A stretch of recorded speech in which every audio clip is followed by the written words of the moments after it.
Hi everyone. Thank you so much for joining me today. My name is Amy and I work at the MSU Career Center. I want to talk to you just for a few moments today about your resume.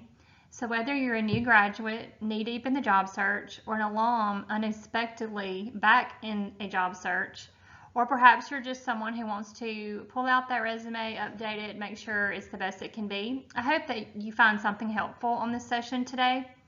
So we're going to go through 5 things to ask yourself about your resume, and then we'll look at a sample at the end to tie it all together. Question number 1. Is it relevant to the job I'm applying for? The best way to answer this question is to take a good look at the job description. You'll find the job description a lot of times on the company's website where the job was posted. Or if you're applying through the Career Center's platform Connections, you can find it there. The job description can be thought of as your cheat sheet. It's where the employer basically tells you exactly the type of candidate they are looking for. So look for keywords in their job descriptions and then pepper those words throughout your resume. Are they looking for someone with a strong work ethic and excellent verbal communication skills? If you feel that describes you, then be sure to highlight those characteristics throughout your resume. Now, if you have a qualification summary at the top of your resume or perhaps a skills section toward the bottom, it's perfectly fine to list those skills in one of those sections, but it's even more impactful if the reader can see these characteristics in action. And you can do that through accomplishment bullets. Beneath each job you've listed on your resume, you should have a 1 to 2 sentence description of the overall job duties, and then under that, you should have 2 or 3 accomplishment bullets, making sure to tie them back into the relevance of the job description provided by the employer. You'll see what this format looks like at the end of this presentation when I share a sample resume with you. Question number 2. Is it an accurate representation of who I am and what I can attribute? To answer this question, it's best to start thinking about your resume as a marketing tool. And guess who is the product? That's right, you are. So your resume has to accurately represent who you are and what you can bring to a company.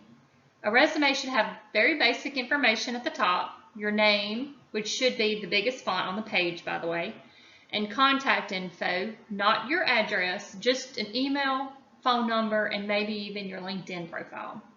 Then, depending on relevance, your sections could go in this order: education, relevant coursework, relevant work experience, volunteer experience, certifications, skills. The list could go on and on. And depending on the job you're applying for and that job description, the order of your sections could very well change. So if your resume is a marketing tool and you are the product, think of what you want your brand to be. What are your most impressive selling points? Do you have proven leadership skills? Do you pride yourself in your strategic thinking and problem solving? Take a moment to objectively read through your resume and see if your brand is shining through.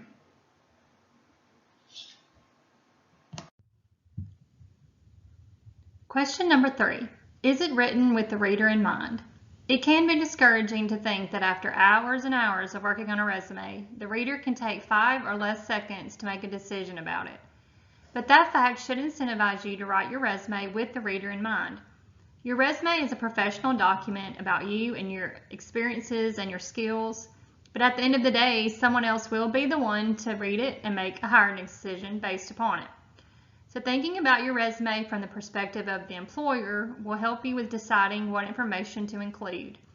Remember, we don't want your resume to simply be a list of tasks, but instead we want it to highlight your accomplishments. You know why you would be the best candidate for the job, but it's your responsibility to connect those dots for the reader, and you can only do that if you write your resume with the reader in mind. Question number 4. Is it easy to read? So our first 3 questions dealt with content. The last 2 are going to deal more with format. You may have wonderful content on your resume and you may be the most qualified candidate, but the reader may never know that because they can't get past some formatting issues. First of all, we suggest starting with a blank Word document instead of using a template. Templates can be difficult to edit, may not be read by ATS systems, and maybe, and most importantly, employers see the same templates over and over and over again. So once you have your blank Word document ready to go, what makes a resume easy to read? things like font size, spacing, margins, and consistency. For example, using narrow margins takes your text all the way to the edges of the page and allows you to get more content on the page and cut down on white space. Consistency is important so the reader will know at a glance where to find things. If you list a date on the right-hand margin, then all of your dates should be on the right-hand margin. If you bold your job title for one job, then all of your job titles should be bolded. Having a resume that is easy to read goes a long way in ensuring that your resume will get that second glance. Question number 5. Is it error-free? Nothing, and I mean nothing, results in your resume getting placed in the no pile quicker than errors. Spelling errors especially can be killers. Think about listing detail-oriented as a skill and misspelling oriented.